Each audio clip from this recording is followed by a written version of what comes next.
شهر رمضان الذي أنزل فيه القرآن هدى للناس وبينات من الهدى والفرقان. وقال النبي صلى الله عليه وسلم: من صام رمضان إيمانا واحتسابا غفر له ما تقدم من ذنبه. صدق الله العظيم. زما عزتمندو، الله پاک په موږ تاسو باندې یو بهترینه میاشت راوسته، رمضان المبارک میاشت ډیره بابرکته، ډیره د فضیلت والا میاشت ده. نو موږ تاسو ته پکار دي چې د دې میاشتې په خپل ژوند کې قدر وکړو. دا د الله تعالی احسان و چې موږ تاسو ته په خپل ژوند کې یو ځل بیا د رمضان المبارک میاشت وښودله. الله رب العالمین دې وکړي چې دا میاشت په موږ تاسو باندې الله تعالی په خیر او عافیت سره تېره کړي.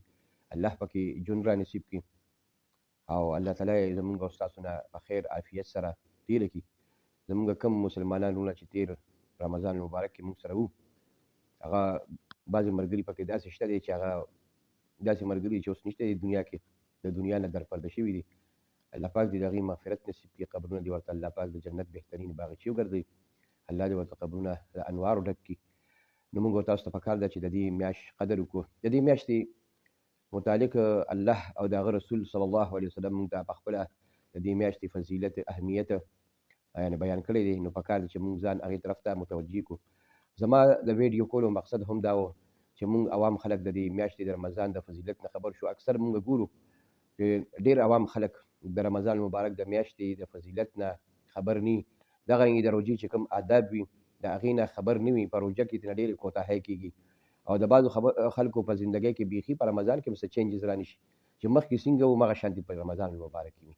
نو کم از کم چې دې میاشت کې خو مونږ ځان کې څه نه څه تبدیلي چې کوم دی نه راولو. او د دې میاشتې غرض او مقصد هم دا دی، الله تعالی مونږ او تاسو باندې دا میاشت چې راولي نو دا د تقوا او د پرهیزګارۍ د پیدا کولو میاشت ده. الله پاک فرمایي: ای مؤمنانو، تاسو باندې روژې فرض کړی شوې لکه تاسو نه مخکې خلکو باندې فرض کړی شوې دې دپاره چې تاسو تقوادار او پرهیزګار جوړ شئ، د الله نه ویریږئ. کم از کم چې هغه تقوا او پرهیزګاري په مونږ او تاسو کې پیدا شي. د 11 میاشتو کې دا بنده د الله پاک نه ډېر لرې وي. الله غواړي چې دا بنده په دې میاشت کې زه خپل ځان ته رانږدې کړم. د هغې وجې نه دې میاشتې ته شهر الله ویلې کېږي، د الله تعالی میاشت. الله تعالی خپل ځان طرف ته نسبت کړی دی. نو دا د نبي علیه السلام فرمایي شهر الله د الله تعالی میاشت ده. ټولې میاشتې د الله دي، خو د دې نسبت الله تعالی ته شوی دی. دغرنګې الله پاک هم فرمایي حدیث قدسي دی: الصوم لي وانا اجزي به، روژه زما ده او د دې بدله به چې کوم دی زه ورکوم. دغرنګې قرآن پاک کې الله پاک موږ ته د دې فضیلت بیان کړی دی. نبي کریم صلی الله علیه وسلم په خپلو احادیثو کې موږ ته د دې فضیلت بیان کړی دی. نو پکار ده چې موږ د دې روژې قدر او ادب او احترام وکړو.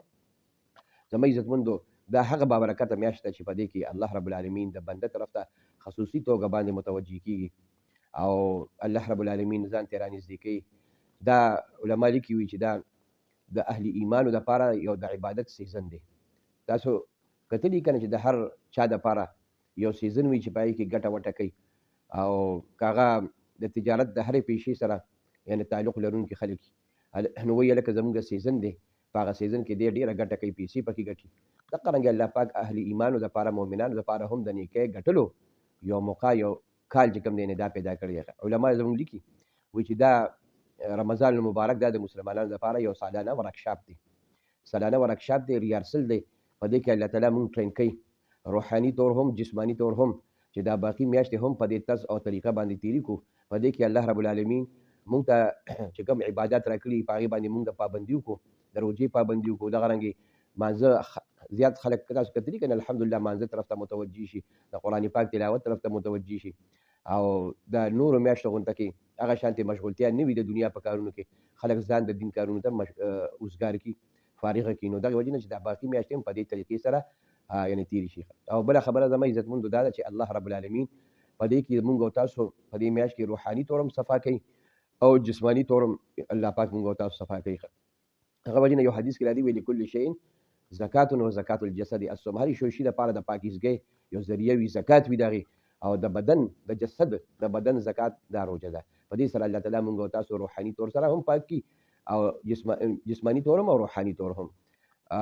علما کرام لیکي وایي چې تاسو کتلي کوم پروفیشنل خلک دي هغې دا کوشش کوي په خپل ځان کې هر کال امپرومنټ راولي چې یاره د مخکې کال نه زه مخکې دې کال څومره ښه شومه، ما څومره ترقي وکړه او زه څومره یعنې اپګریډ شومه، زه څومره اپډیټ شومه. نو مخکې لګی دا سوچ کوي که نه. دغرنګې الله رب العالمین هم د روجي په ذریعه باندې موږ تاسو اپډیټ کوي.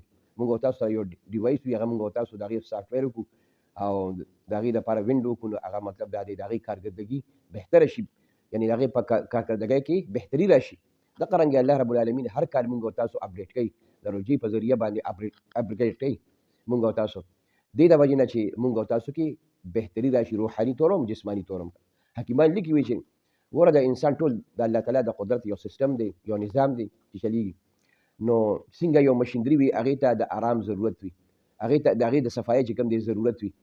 کال کې یو ځل موږ تاسو د هغې صفایي کوو یا هغې ته څه ټایم دپاره چې کوم دی یعنې آرام ورکوو، که هغه دغه شان مسلسل چلیږي نو د هغې کارکردګۍ کې خامخا فرق راځي.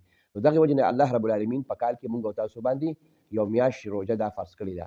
د دې روژې په وجه باندې زموږ د باډۍ ته، زموږ د جسم ته او د جسم چې څومره نظام دی دې ته الله تعالی د آرام موقع ورکړي. مؤمن بنده چې کوم دی 12 घंटे 15 घंटे یا 17 घंटे هر څومره چې 16 घंटे دا روژه ونیسي نو د ده چې څومره نظام دی هغې ته د آرام موقع میلو شي. ګوره حکیمان لیکي وي انسان چې 10 ګرام شی خولې ته داخل کړي، د دال د چڼې برابر شی خولې ته داخل کړي، نو دې سره د ټول سیستم خاص کر ډایجسټیو سیستم چې کوم دی دا ټول ورسره متحرک شي، دا ټول ورسره اکټیویټ شي. د دې د وجې نه یعنې د خولې نه واله تر لوی کولمې پورې دا ټول نظام د دې سره متحرک شي. نو دې ته هم د آرام ضرورت دی، دې ته هم چې کوم دی د صفایۍ چې کوم دی ضرورت دی. نو الله رب العالمین د هر کار د حکمت سره سم برابر وي. نو دغه رنګ الله پاک دا روژه دې دپاره چې دې باډۍ ته آرام موقع میلو شي. موږ تاسو چې کوم دی خوله بند شي، د نظام انهضام چې کوم دی دې ته په ورځ کې د 12 غنټو د 14 غنټو د 14 غنټو د 15 14 غنټو آرام میلو شي. نو دغه وجه نه چې کوم دی د دې په کارکردګۍ کې به بهترین راځي، لازمن به چې کوم دی راځي. دغه رنګ کوم جسم کې چې کوم فاسد مادي وي الله رب العالمین د هغې چې کوم دی اخراج وکړي، بدن چې کوم دی بیا آینده کال دپاره چې کوم دی د هغې کارکردګي دا بهتره شي. نو زه مې عزتمندو الله تعالی په هر یو کار کې چې کوم دی یعنې حکمت دی.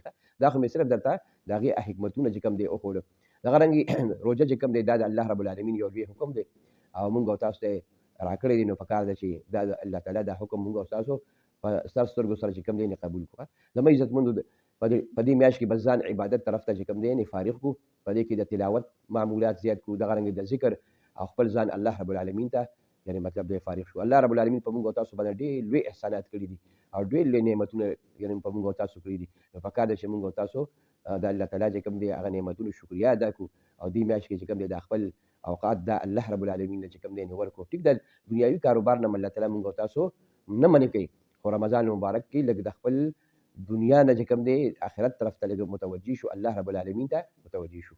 بله زما عزتمندو خبره دا ده چې روژه یو عبادت دی که نه، روژه عبادت دی، نو دا به په عبادت سره مشغول. زمونږ ډېر خلک یا خو د رمضان المبارک د خیر و برکاتو نه او تاسو ته مې د فضایلو نه واقف نه دي، نو هغه رمضان المبارک په غفلت کې تېرې کړي. رمضان المبارک چونکې میاشت د عبادت ده، نو دا عبادت دی، نو عبادت به په عبادت سره مشغولېږي، عبادت به په عبادت سره مشغولېږي. ځکه بیا به هله روژه هغه روژه وي چې کومه الله تعالی غواړي.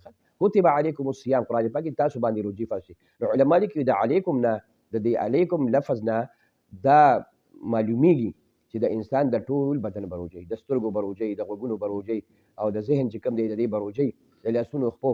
نو دا تمام اندامونه به د غلطو څیزونو نه نیولو نه، د تګ نه، د اورېدلو نه، د کتلو نه، د دې نه به چې کوم دی دا روکوي. روژه معنی هم دا ده، صوم یا د یو شي نه لغت کې د یو شي نه ځان روکو کول، د یو شي نه ځان چې کوم دی ساتلو ته ویل کېږي.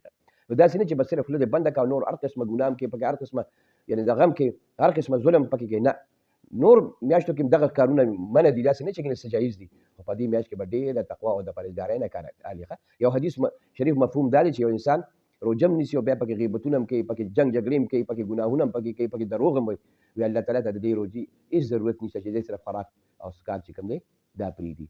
نه، د روژې چې کوم دی مقصد دا دی چې تا کې تقوا او پرهیزګاري. د دې مثال خو داسې شو لکه ځناور ته چې صرف خولې ته کوری چولي، بس خوراک څښاک نه کوي، نور هر څه شی کوي. نه، نو روژه چې کوم دی دا عبادت دی، په عبادت باندې به مشغول. بعضې خلک چې کوم دی په روژه کې ګانې بجانې اوري، د روژې هېڅ فایده او ثواب دته چې کوم دی میلولی شو، خالي خولې بنده کړې. بعضې خلک به پکې کښېني، تاشونه به پکې کوي، جواری به پکې کوي، وایي راځه په جواری باندې، په تاشونو باندې، په کریم بورډونو باندې، په دې باندې به روژه مشغولېږي. زما عزتمندو روژه چې د الله تعالی په ذکر سره یا دغه رنګ چې کوم دی په تلاوت سره څنګه مشغولېږي، په بل څه سره نه مشغولېږي. یا اصل سره چکرې وایي، خو خیر د ګناه کارونه فضولیات ني، لکه دا تاش دا یو فضول شی دی، لډو فضول شی دی، کریم بورډ دا یو فضول شی دی، نو په دې باندې روژه ولې خراب دی؟ د دې په دې باندې هسې چکر ووایه، چېرته پټي ته وځه یا چکر له وځه، یعنې مطلب یې واکینګ وکړه او یا چا سره د خیر ښېګڼې یعنې کار وکړه. نو ته ایله مطلب دا په روژه چې کوم دی په تاشونو باندې، په کریم بورډونو باندې، او بعضې خلک پکې لمونځونه هم نه کوي، که نه لمونځونه هم پکې نه کوي. نو په دې باندې چې کوم دی هغه روژه مشغوله کړي. یو عالم نه مې اورېدلی د روژه عبادت دی، نو دا په عبادت باندې مشغول ښه. او که ته پکې ګناه کړې نو د دې مثال داسې دی لکه یو سړی چې مانځه ته مودرېد او په غاړه کې چې کوم دی ډولکۍ اچولې دی، ډولکۍ هم ډنګوي او لمونځ هم کوي. نو دا عبادت چې کوم دی دا ته په څه باندې مشغول کړو؟ نو دې مثال داسې شو. نو زما عزتمندو دا کوتاهۍ په مونږ او تاسو کې شته دی، او مونږ عوام خلک د دې اړو خیال چې کوم دی نه ساتو. یا بله خبره دا چې اکثر خلک د روژې د مسایلو ناواقفه دي. روژه په څه باندې ماتېږي پته ورته نشته، روژه په څه باندې فاسدېږي، او روژه په څه باندې چې کوم دی مکروه کېږي، او د روژې قضا څه ته وایي، د روژې کفاره څه ته وایي، په دې خبرو باندې یعنې خبر نه دی. د دنیا د ډېرو څیزونو نه به خبرې، خو که خبر نه دي د دین د خبرو نه او د روژې د مسایلو نه، د مانځه د مسایلو نه. مونږ د نبي کریم صلی الله علیه وسلم امتیان نه یو، مونږ د الله تعالی بندګان نه یو.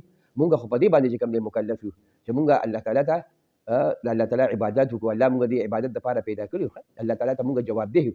مونږ د الله تعالی د دنیا د څیزونو په باره کې به تپوس نه کوي چې دا کار دې کړی او که نه دی کړی. مونږ به الله رب العالمین د دین په باره کې، د مانځه، د روژې، د حج، د زکات او د دې حقوق العبادو په باره کې به تپوس کوي.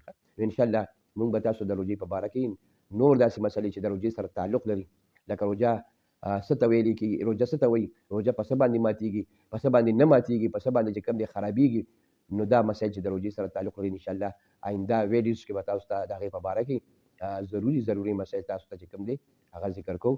نو الله رب العالمین دې وکړي چې مونږ دا د روژې چې کوم آداب دي، د روژې چې کوم فضایل دي، د روژې چې کوم اهمیت دی، د دې نه ځان خبر کړو، په دغه طریقه باندې روژه تېره کړو. الله دې مونږ ته په دې باندې د عمل کولو توفیق را نصیب کړي، او الله دې دا روژه زموږ د ګناهونو دپاره د کفارې سبب وګرځي.